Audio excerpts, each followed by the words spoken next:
Saludos a toda la audiencia de esta plataforma. Mi nombre es Angélica Josefina Pérez Herrera y soy cursante del postdoctorado Pensamiento Crítico Latinoamericano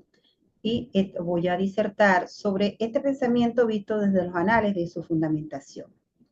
Esta expresión se presenta como una corriente que permite a sus pensadores abordar la realidad social de la región desde unas particularidades identitarias, idiosincráticas y étnicas enraizadas en sus ancestrales realidades que constituyen una alternativa al llamado y exaltado pensamiento único que es sustento del capitalismo.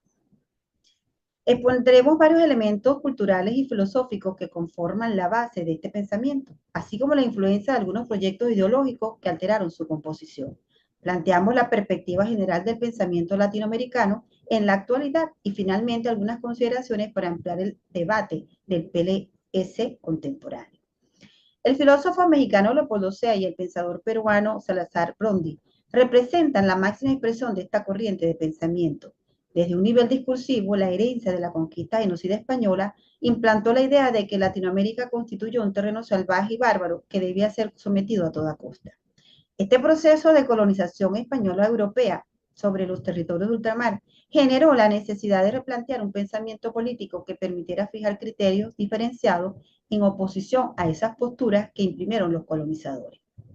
Interpretamos que Latinoamérica es el producto del constructo que se torna en un objeto filosófico que, parafraseando a Brondi, posibilita la interpretación de las realidades que instan a buscar puntos comunes de conexión entre los pueblos y hacer de ellos un frente de respaldo. Sostiene Candia Bausa que es necesario reformar el pensamiento en términos latinoamericanos que se convierten en una categoría válida, partiendo de lo regional, que ha estado marcado por la coincidencia en los periodos y etapas de evolución.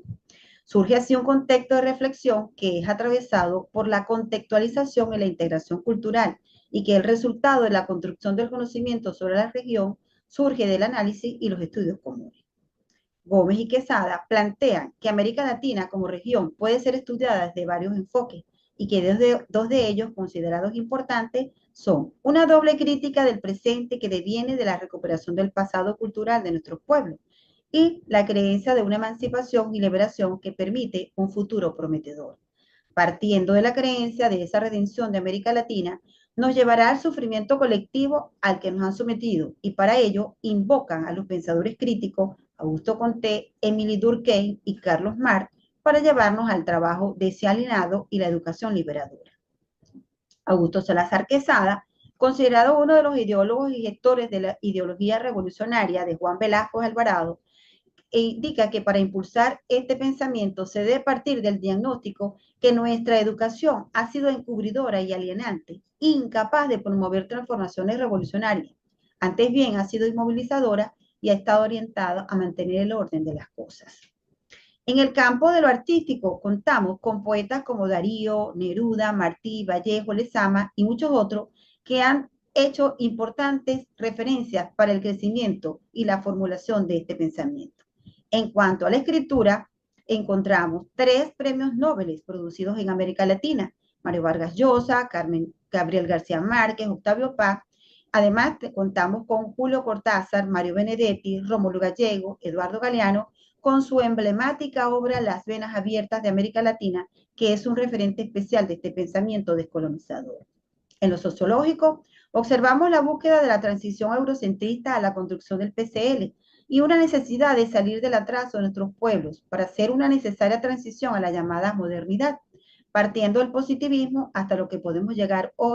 hoy independentismo.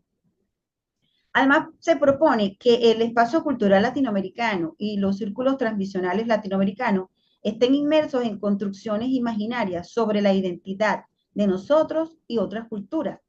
La élite latina construye la ciudad en semejanza a las grandes metrópolis europeas y estadounidenses. Agregamos que el resto del pueblo pretende sobrevivir con sus culturas y tradiciones en el proceso modernizador a través de las organizaciones de diferentes movimientos sociales y culturales. Es importante hurgar, investigar y analizar tantos pensadores que han venido haciendo grandes aportes a la formación de este pensamiento, aún en construcción, que en ocasiones parece diluirse en posiciones ególatras y eurocentristas retrógradas que socavan sus avances. Observamos que muchos de sus aportes se sostienen en sujetos venidos de lo que se idealizó como la madre patria, que se establecieron en estos espacios asumiendo su idiosincrasia y demás elementos culturales que constituyen aportes dignos de resaltar en este estudio.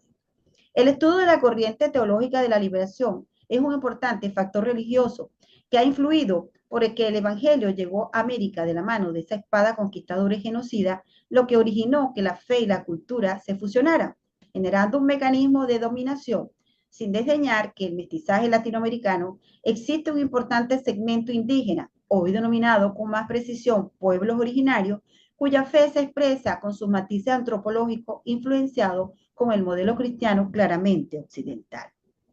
Esa inmigración que va en la búsqueda del sueño americano, forzada a perder su identidad, raíces y culturas propias, convirtiéndose en ciudadanos de segunda con pocas posibilidades de ser reconocidos. La transculturación violenta a la que se ven sometidos, adoptando culturas distintas que los deja sin identidad propia. Muchos logran adaptarse, pero viven en constante recreación de volver a sus orígenes. Luis Vivero Arraigada señala que el PSL es una práctica filosófica crítica que surge desde el seno de América Latina. Además, sostiene la existencia de movimientos destinados a engranar en los espacios intelectuales una producción de conocimientos que a su vez sustentan profundos análisis de los conflictos y contradicciones históricas que viven los pueblos latinoamericanos. Tales expresiones reflejan de manera adecuada toda esta problemática que se sustenta en el contradiscurso, que propone una praxis emancipadora y descolonizadora. Dussel expone que el PLC es un discurso y una práctica que se construye desde la periferia social, desde las clases oprimidas, desde los excluidos, insistiendo que no es cualquier tipo de perspectiva intelectual y política, sino que es aquella que surge de la exclusión y la subalteridad. Comportamiento inducido por el conocimiento europeo industrial hasta la hegemonía de la globalización, que ha logrado consolidar el capitalismo neoliberal, generando condiciones materiales y subjetivas que permiten repensar la formación y práctica disciplinaria. Necesario referenciar los aportes que se han dado a través de los movimientos estudiantiles que han sido claves en el combate contra las fuerzas dictatoriales, generando saldos sangrientos y que se replicó en las guerrillas de los 70 y 80, constituyendo sus mayores exponentes la revolución cubana, nicaragüense y salvadoreña, con la fuerza de izquierda. Concluimos que ponente que las bases o raíces de esta corriente se encuentran en la tradición democrática proveniente del liberalismo radical latinoamericano, la tradición socialista latinoamericana, la teología de la liberación, el renacer de los saberes indígenas y las diversas variables del pensamiento altermundista neuroatlántico. Un ilustrativo debate que se dio en la Biblioteca Claxo contribuye a la formación de una nueva cultura de política latinoamericana sin ocultar su débil y moldeable terreno que en ocasiones trastorna los nuevos y múltiples movimientos sociales de los pueblos y que es verdaderamente problemático sintetizar todo lo que implica esta corriente. Como lo advirtió José Martí, en nuestra América no hay conflicto entre civilizaciones sino una falsa irreducción y naturaleza. Luego tenemos que Atilio Borón plantea que las fuentes más importantes de reflexión y conocimientos sobre lo social y lo económico y lo político radican en los conflictos inherentes al desarrollo de la propia identidad social, que debe necesariamente incluir los espacios universitarios, gubernamentales, incluyendo culturas emergentes de los nuevos movimientos sociales sostenidos por las ideas marxistas. Iniciarme en este estudio profundo de esta corriente de pensamiento como tema central de este proceso académico me permite avanzar en diversos análisis de este bagaje de obras y ensayos que aportan y sustentan el PCL.